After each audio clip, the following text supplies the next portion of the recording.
And again, we might smile or even smirk when we hear that his answer to all of these things was water. It seems so naive and pre-scientific and unsophisticated to us. But think about it for a moment. First of all, in trying to understand being, the essence of things, he noticed that everything in his experience, whether they were animals, vegetables, or minerals, appeared to his eyes in one of three forms.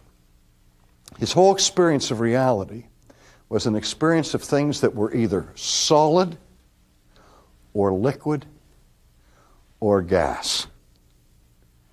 And he said, no matter how diverse this diversity is, we can reduce everything that we encounter to one of these three things, a solid, a liquid, or gas. Now, he said, if I can look beyond that and say, is there some underlying metaphysical stuff that will account for these three different forms of things? And so he looked for a substance that had the power or the ability to exist in any of these three forms.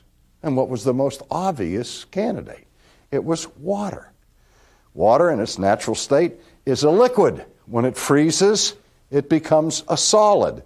And when it evaporates, it becomes steam or a gas. And so he said, so everything must be made out of water, either in the hardened form like ice or the liquid form or the gaseous form. And they said, well, okay, how can I account for life? Well, all of the life that I discover around me seems to require water. For a seed to grow, it must become wet before it can germinate. And for human beings and animals and flowers and grass to grow and to continue to live requires a constant replenishing with water. Water seems to be necessary to life.